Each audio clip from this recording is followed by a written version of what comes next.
Hello guys, my name is Anand. We provide online computer learning, motivational and knowledge gaining videos. Thank you for watching our videos. Please must subscribe, like and follow our page and channel so you can watch more videos. Thank you. दोस्तों आज हम लोग बात करेंगे entrepreneurial competencies के बारे में। उद्यमशील दक्षताएं या सक्षमताएं, ये जो 15 जो सक्षमताएं हैं, ये 15 जो कॉम्पिटेंसीज है, ये एक सक्सेसफुल एंटरप्रेन्योर के लिए बहुत इंपॉर्टेंट है। यानी आपके पास ये क्वालिटी होना चाहिए अगर आप जीवन में एक अच्छा उद्यमी बनना चाहते हैं। तो ये उद्यमी क्या है, इसके बारे में हम लोग डिटेल्स में समझेंगे। देखिए, हमारे भारत के दो उद्यमी के मतलब यहाँ पर आप देख सकते हैं, हमारे भारत के रतन एंड टाटा, जो टाटा कंपनी के ऑनर हैं, और ये है महिंद्रा एंड महिंद्रा कंपनी के आनंद महिंद्रा चेयरमैन।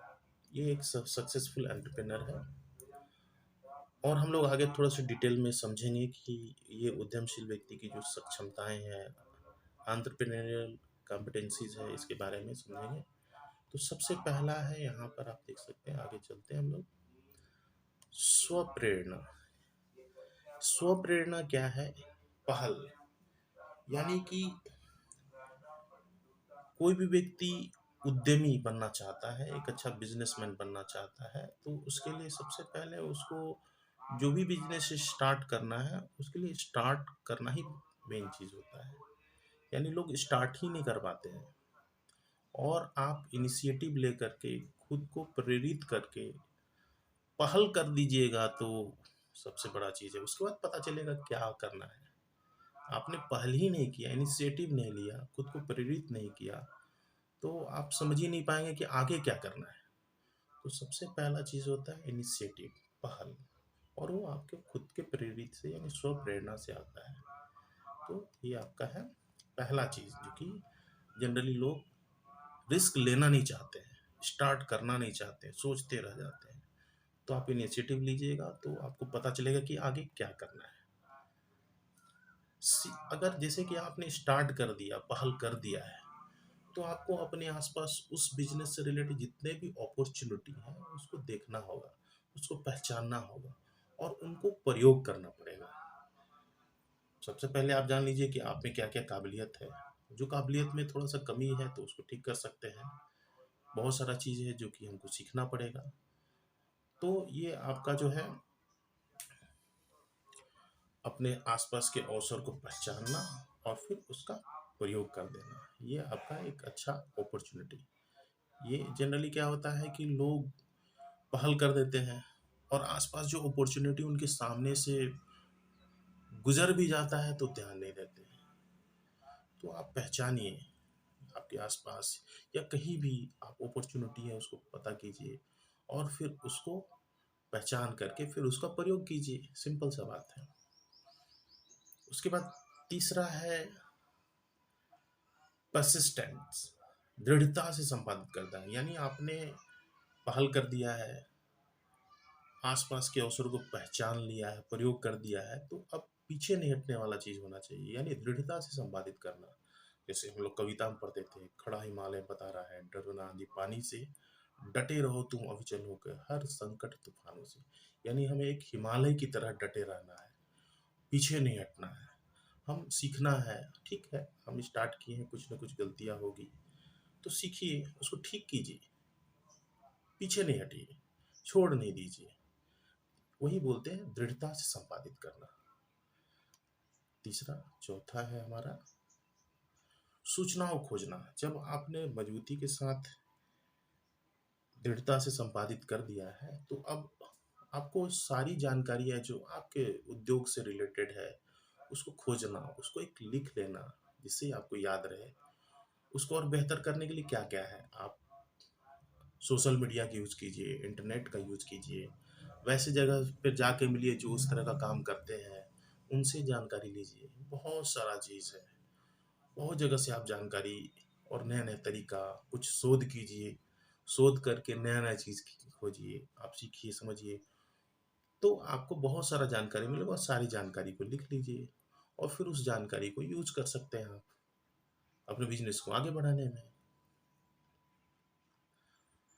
5वां है उत्तम गुणवत्ता के प्रति चिंता, यानी कि अगर जीवन में लंबा बिज़नेस करना है, लंबा उद्यमी बनना है, यानी लंबे समय तक उद्यमी बनना है, तो हमेशा आपको concern for quality, higher quality of work, अपने क्वालिटी में वर्क में क्वालिटी मेंटेन करना होगा।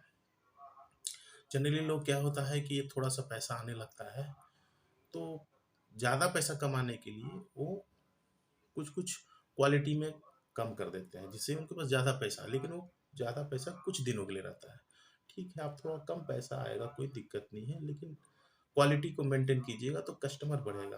कस्टमर ज़्यादा बढ़ेगा तो पैसा भी आपको हर जगह से आएगा। तो इसीलिए क्वालिटी को हमेशा आगे रखना या उसको यूज़ करना, अगर लंबे समय तक आपको अपना उद्योग चलाना है तो।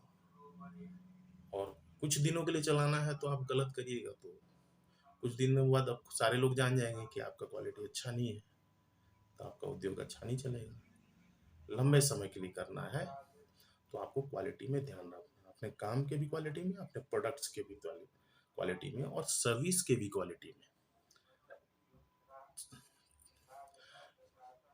कमिटमेंट टू वर्क कॉन्ट्रैक्ट, कार्य को संपन्न करने के प्रति प्रतिबद्धता, यानी जो काम आपने लिया है उस उस कमिटमेंट को पूरा करना, ये आपकी जिम्मेवारी है। किसी से मान लीजिए कि कोई कस्टमर, मान लीजिए कि आपने किसी से कुछ कहा, मतलब किसी को आप जो भी प्रोडक्ट्स बनाते हैं उससे रिलेटेड काम आप मान लीजिए जिनको सेल करते हैं, और उनसे अगर आपने समय दे दिया है कि हम आपको प्रोडक्ट दे देंगे, सप्लाई कर देंगे इतना मात्रा में, तो बकायदा आपको उस टाइम पीरियड में आपको सप्लाई कर देना होगा। आपने जो कमिटमेंट किया है उस कॉन्ट्रैक्ट को पूरा करना होगा। ये नहीं कि लापरवाह की तरह किए और उसको समय पर सामान नहीं पहुंचा तो वो समझ जाएगा कि आप लापरवाह आदमी हैं। इसलिए कार्य को संपन्न करने के प्रति प्रतिबद्ध रहें और पूरा करें। जो भी काम आप ले जिम्मेदारी पूर्वक उसको पूरा करें। 7वां बोलता है दक्षता के प्रति चिंता, इफिशियंसी ओरिएंटेशन। इफिशियंसी ओरिएंटेशन मतलब है कि आपकी जो क्वालिटी है उसको बढ़ाते रहना है।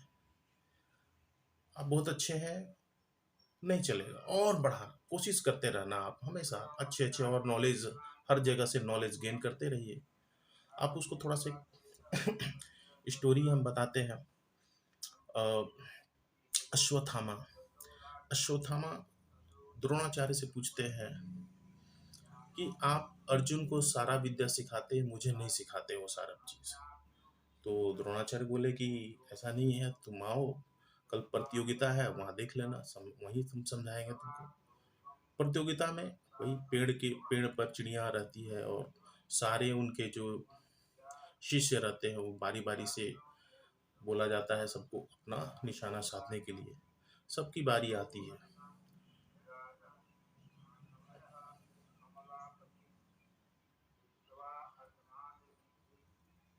अश्वत्थामा की बारी आती है तो अश्वत्थामा जो है तीर से निशाना साधता है, बोलता है कि हमको चिड़िया का शहर दिख रहा है।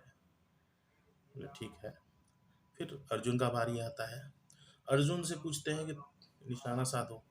निशाना साधता है अर्जुन, तो पूछते हैं क्या दिख रहा है अर्जुन, तो बोलते हैं हमको उस चिड़िया का आंख दिख रहा है।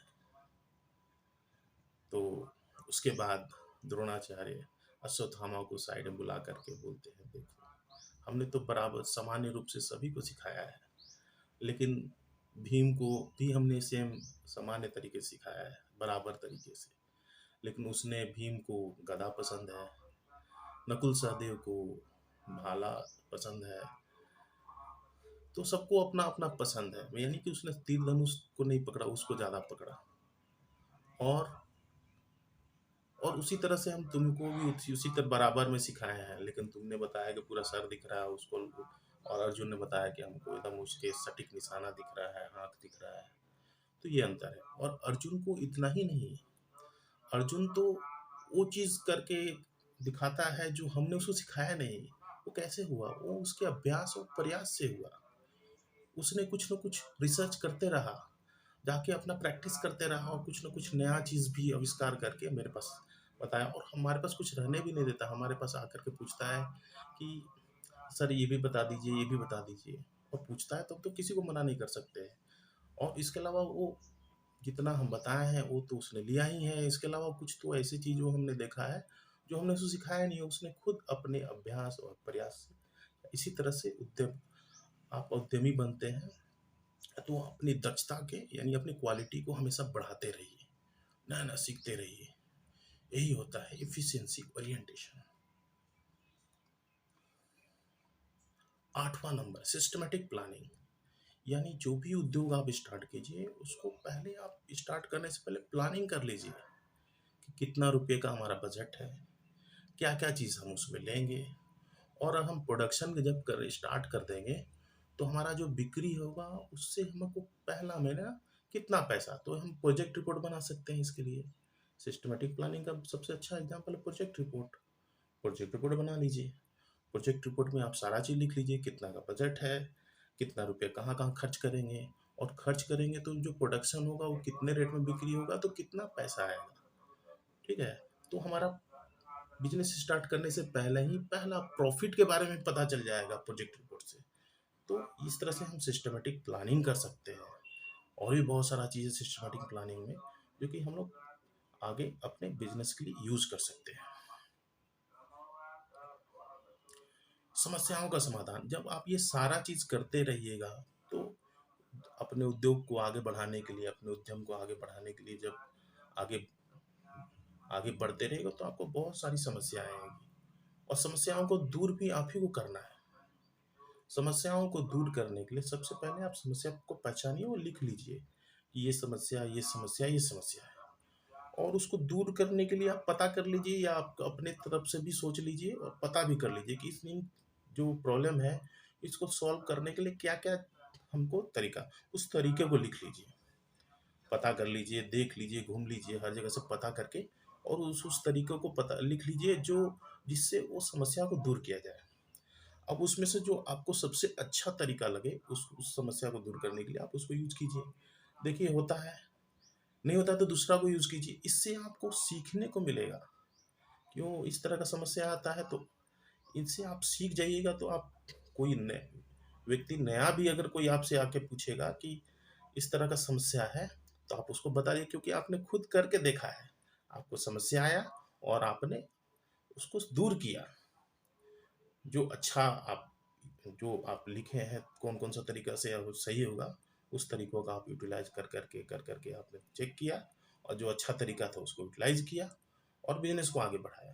तो ये जो बारीकी से आप खुद सीख रहे हैं, ये आपको दूसरे को भी आप बता सकते हैं। कोई आपके से समझ नहीं आएगा कि सर मेरा ये प्रॉब्लम है कैसे, तो आप बोले वो इस तरह का प्रॉब्लम है, लो ऐसे दूर होगा, ऐसे करके देख लो।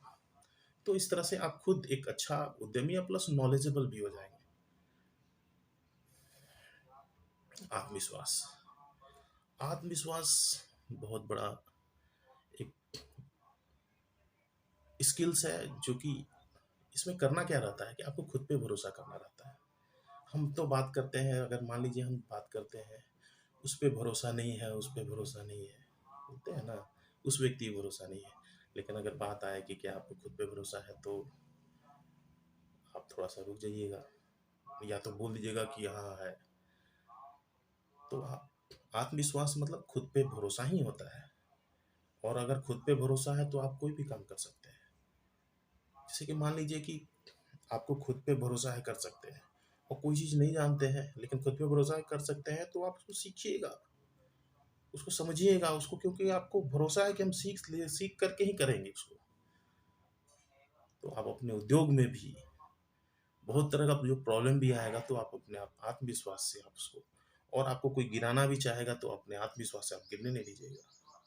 कोई आपको हतोत्साह करेगा, आपको डिमोटिवेट करेगा, लेकिन आपको खुद पे भरोसा है तो आपको कोई कुछ नहीं कर सकता है। एक छोटा सा स्टोरी इसके ऊपर हम बोलते हैं, तो ध्यान से सुनिएगा। अरुणिमा सिन्हा का नाम आप लोग सुने होंगे चाहे नहीं सुने होंगे। ये एक प्लेयर है। और एक प्लेयर जो है, जो एक अपने सिटी से खेलते हुए डिस्ट्रिक्ट, और डिस्ट्रिक्ट से स्टेट, स्टेट से नेशनल लेवल के प्लेयर बन गई। एक बार वो सफ़र कर रही थी ट्रेन से। ट्रेन में शायद ट्रेन में कोई था नहीं, कुछ लड़के थे और उनके बीच में कहा-सुनी होता है, और वो ट्रेन से धक्का देते हैं, गिर जाती है। गिरने के बाद उसका जो ट्रेन के नीचे आकर के उसका पैर एक कट जाता है। उस स्थिति में वो वहाँ पूरा समय बीत जाता है उसका उस स्थिति में। और किस स्थिति में होगी वो सिर्फ वही जान सकती है, एक अनजान जगह और ट्रेन से गिरना, उसका पैर कटना, और वो लड़की का जिसका आत्मविश्वास लबालब है, क्योंकि उसने अपने एक शहर से डिस्ट्रिक्ट, जिला, जिला से राज्य, राज्य से नेशनल लेवल तक पहुंची, उसका आत्मविश्वास काफ़ी ऊंचा होगा। अब उसका पैर कट गया, कटने के बाद फिर उसको लोग ले गए।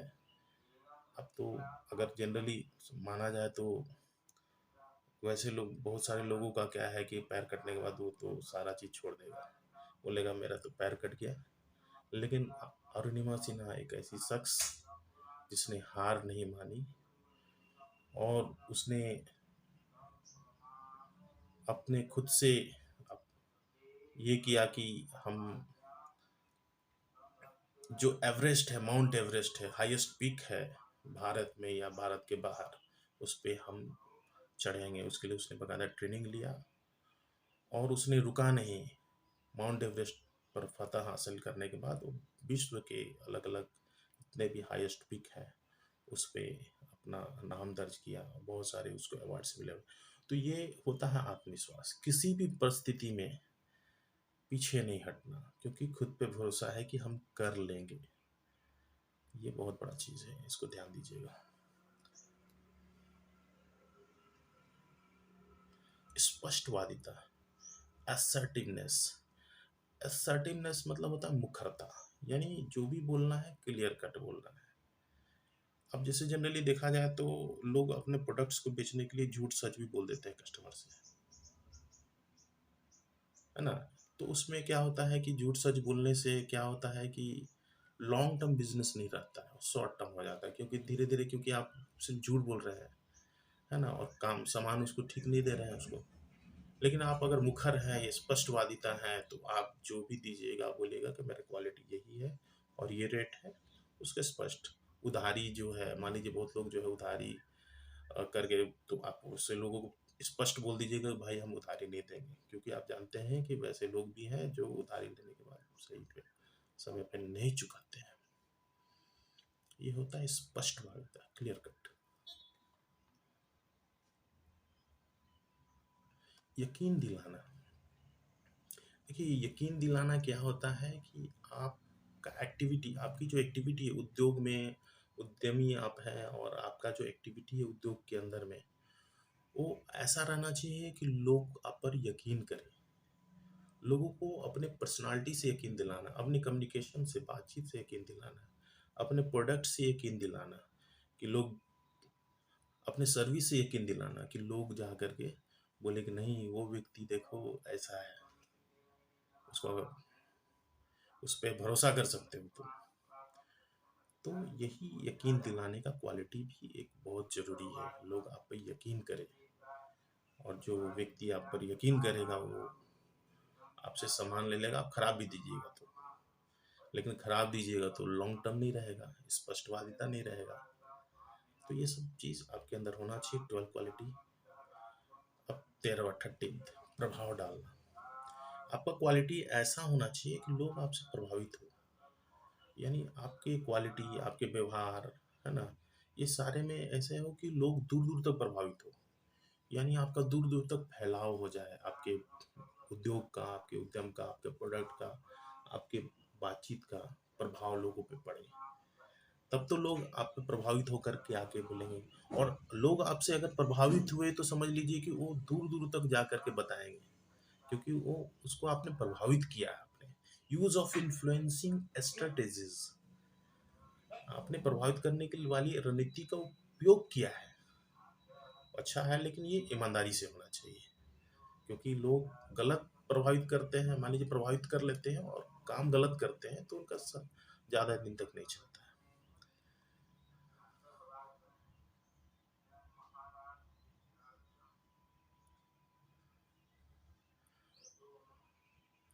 निगरानी करना, आप अगर कोई उद्योग स्टार्ट कर रहे हैं तो उसका पूरी तरह से निगरानी होना चाहिए, मॉनिटरिंग होना चाहिए।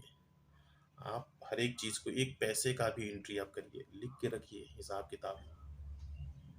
यही नहीं, हिसाब किताब में आपका सामान आ रहा है उसको लिखिए, सामान जो बन रहा है उसको लिखिए, सामान जो बेच रहे हैं उसको लिखिए, एक एक रुपये का आपके पास हिसाब होना चाहिए। तो ये चीज़ करेंगे। आप सिस्टम को यूज़ कर सकते हैं, कंप्यूटर को यूज़ कर सकते हैं, मैनुअली भी करवाइए, कंप्यूटराइज भी कीजिए। इस मैनुअली तो आपका है ही है, कंप्यूटराइज करने से आप बहुत सारे कैलकुलेशन आराम से कर सकते हैं। आप टैली यूज़ कीजिए, टैली में आप अपना खाता बही का आप यूज़ कर सकते हैं। खाता बही से आपका प्रॉफिट भी निकल जाएगा, बैलेंस शीट्स निकल जाएगा, ट्रायल बैलेंस निकल जाएगा। ट्रायल बैलेंस से आपका balance sheets, profit loss account and balance sheets बन जाता है। बैलेंस शीट से आपका सारा आपके बिजनेस का पूरा चिट्ठा रहेगा, उसमें आप देख सकते हैं या किसी को दिखा सकते हैं। और यही नहीं, आप मॉनिटरिंग के लिए एक तो ये पार्ट है ही, अपने खाता बही को कंप्यूटराइज और मैनुअली मेंटेन करना, ये तो है ही। इसके अलावा आप कैमरा का भी यूज़ कर सकते हैं, जिससे आपका जो एरिया है उसका निगरानी हो सके, आप कहीं से भी देख सके उसको। तो ये भी ज़रूरी है निगरानी के लिए, हर एक चीज़ का हिसाब किताब होना चाहिए। दूसरा, आपका कैमरा यूज़ कीजिए, अगर आपने भी उद्योग थोड़ा सा आगे बढ़ गया है तो काफ़ी अच्छा चीज़ है। और आखिरी हमारा 15 बोल रहा है, संबंधित व्यक्तियों और कर्मचारियों के सुख दुख का ख्याल रखना। यानी आपसे संबंधित, आप एक उद्यमी हैं और आपसे संबंधित जितने भी व्यक्ति हैं उसका ध्यान रखना। तो आपसे एक उद्यमी के संबंधित व्यक्ति कौन कौन हो सकता है? वो व्यक्ति हो सकता है जहाँ से आप अपने मटेरियल वगैरह खरीद के ला रहे हैं, उनका भी ध्यान रखना, उनसे अच्छा रिलेशन बना रहे। इसके अलावा आप जिसको बेच रहे हैं, कस्टमर, उनका भी ख्याल रखना, क्योंकि रिलेशन मेंटेन रहता है तो ही बिजनेस आगे बढ़ता है। और तीसरा कौन? जो आपके यहाँ काम कर रहे हैं। ये 3 व्यक्ति का आपको ध्यान रखना है। उसके ज़रूरत पड़ने पे, जैसे आपके यहाँ जो काम कर रहा है, अगर किसी कारण से कभी उसको पैसे का एडवांस ज़रूरत है तो आप दे सकते हैं उसको, धीरे-धीरे करके आपको जैसा रिलेशन मेंटेन करना है। Concern for welfare of related people, कल्याण या संबंधित अन्य के लिए चिंता, यानी जो लोग आपसे जुड़े हुए हैं उनका ध्यान रखना। सिर्फ बिजनेस नहीं, उनसे रिलेशन अच्छा रहेगा तो आपका बिजनेस खुद ग्रो करेगा। ओके, तो इसी के साथ धन्यवाद।